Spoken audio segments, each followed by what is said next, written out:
So today we're going to be unboxing a honey badger knife. I already own, well actually 3 honey badger knives. This is the large of the drop point version. I own it also in the medium and small, although I can't find it. What I love about honey badger knives is 1, the price point, the affordability. First of all, check how dirty this is. Do you see how much dust has accumulated in there? Yeah, look how smooth this thing still drops shut. Their bearing action is phenomenal. Their detent is super strong. I love the thumb hole, multiple deployment methods. The finger choil is super usable with a ton of usable jimping there and up here. But this video is not about this knife, although I really like it. With that said, I then went ahead and bought the Hackbill version in a medium. So the one I just showed you was a large. This one is a medium. I think it's 3... Let me open this thing. I think it's 3.2 inches. Ooh, nice. Okay, so that's the magnetic part. So yeah, I'm excited for this one because that is so funny that's the first thing that pops up. They call this like a Warren cleaver from recollection. That is the next one I want to try out. I love Warrenclyffe, love cleaver blades. They call this their Warren cleaver. It still has their opening hole like that. It looks like it removes the choil there though. So let's see, we got that, we got that, we got that. They give you a tool, which is nice. Let's get the knife out, the important thing. Oh, look at that. Since it's a hawkbill or a claw, let me just put this away. So since it's a hawkbill or a claw, it has that huge hump. You could just tell, like right now, Spyderco is known for this, but usually when you open a Spyderco, it's still, usually smooth or straight or leaf or whatever, but this is gonna be like that. So like I said, this is the medium. For comparison, I'm gonna whip out the large again. Again, I know it's a different blade style, but this will just kind of show you handle, because I believe those stay the same. Now, one thing that I'm curious about, they did. So the old one, because like I said, I've owned this for a while. You could see pocket clip is not reversible. They finally started making them reversible. You could take those 2 screws out. They have what looks like to be a stainless steel blocking plate that you can then remove and then switch the pocket clip to the other side, which is ultra deep carry. Screws are recessed, so that's awesome. Let's put the other one back real quick. All right, let's see if this has the same smoothness and everything as the drop point that I have. We'll start with the flipper, which has some jimping. Let's see, ready? Oh, nice. Oh, wow, that is smooth. Dude. Honey badger, I don't know.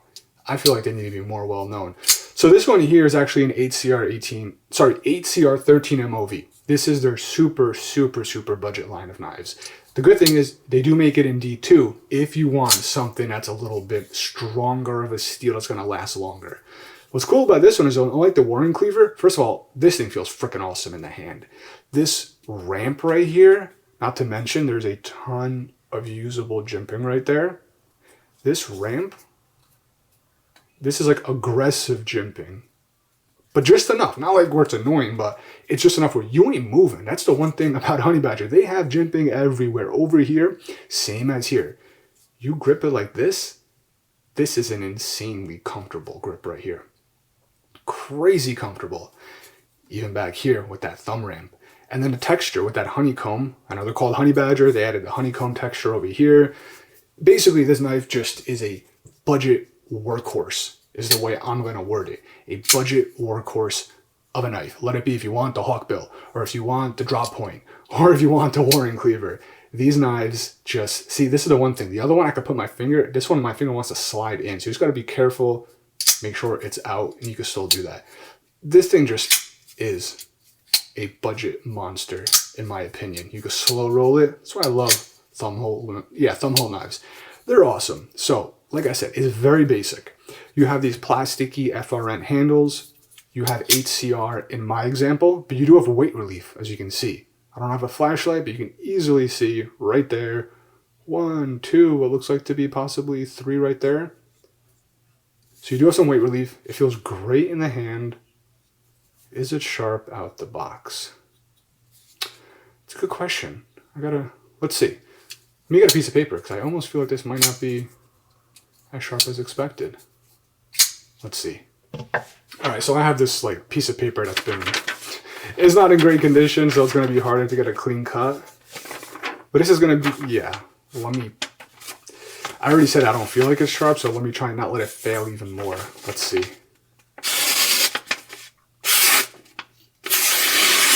Okay. I felt like something was hanging up, but then I'm going to start here. Let's just...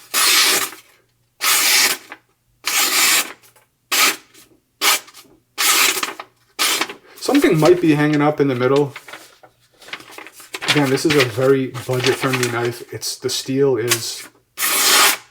It cuts. You know what I mean? It ain't the sharpest thing in the world. Let me just clean this up. So out the box, I've definitely had sharper knives, but let's be honest, this thing is a very, very budget-friendly knife. It's 8CR13 MOV, meaning it's very, very easy to sharpen. I've never owned a claw Hackbill style knife, so I don't know how easy or difficult it's going to be to sharpen this. I don't know. I just know from the reading I've done, this is great for folks who, for like cutting things, like let's put it this way. Let's be real for a second. Let me whip out the other one. Let's say you're cutting something. Let it be if it's cardboard, if it's a rope, if it's wire, if it's carpet, whatever you're doing. If you're pulling towards you like this, what's going to happen is where you're pulling is naturally going to want to follow this blade shape. So unless you're putting a good amount of tension and force at a certain angle, it's going to naturally slowly want to keep going out and out and out because that's the shape of the blade. But on the flip side, when you have the Hackbill, something like this, that's where this is really a good utility knife, depending on the job, of course. Because if you have a piece of rope, thick or wire or carpet or cardboard, like I was telling you, and you start pulling inward and you're cutting through it, this curvature, which is the Hackbill claw design, is naturally going to want to try and keep what you're pulling in this center area more than the other one. And that's what makes this just, I guess I would say, a good overall knife for jobs like that. I don't have an experience, like I didn't need one of these, but I'm sure there are jobs out there and folks who specialize in something that would really like, and a Hackbill knife would just fit the job really, really good. I think I've also read for some folks that this could be really good for like hunters and fishers too. I don't hunt or fish, so you guys gotta let me know. When I was younger, my dad was hunting and I went a little bit with him, but I never kept up personally myself. I know a Persian style or a trailing point I've heard is really good for like skinning game and fish, filleting and all that. But I've seen people also mention that the Hackbill is good for that too. Considering they're complete opposites, where a trailing point goes up like this and this Hackbill goes the other way, I would love to know from you guys who have more experience on why this might be good for that. Or maybe I read wrong, but like I said, I do know for cutting tasks where you want to keep something inside, this will do that job perfectly. In the hand, it feels great. Like I said, I love the way it's a budget knife. I've said that 100 times probably already, but the ergonomics, for some reason on all the honey badgers I've had, they nail the ergonomics down, both in the way it feels in your hand, but also there's the grip of it. It's something that it's not gonna slip out of your hand. It's not meant to be fancy. It's not meant to be, so to say, aesthetically pleasing. It's meant to be a budget knife that gets the job done. And that's what this is. And I'm happy about it. I wasn't expecting more. And if you do want a little bit more, like I said, get the D2. Actually, with that said, talking about D2, I actually think they make a 14C28N in some, not all. I know in almost all of their models, they make 8CR13 MOV and D2. But I've seen some models, but I think they get a little bit more pricey, that do come in 14C28N, which is going to be that perfect happy balance between having a stainless, D2 is going to be a tool steel, but 14C28N is like kind of top tier when it comes for budget knives. So I don't know what the prices are. You guys might want to check it out. I'll link them below if I do see them on Amazon. Again, the links below will be Amazon affiliate links. Yeah, I was going to weigh it real quick, but here, let's get a weight real quick. So 3.2 inches, I think, is the blade. I'll put it on screen if I'm wrong.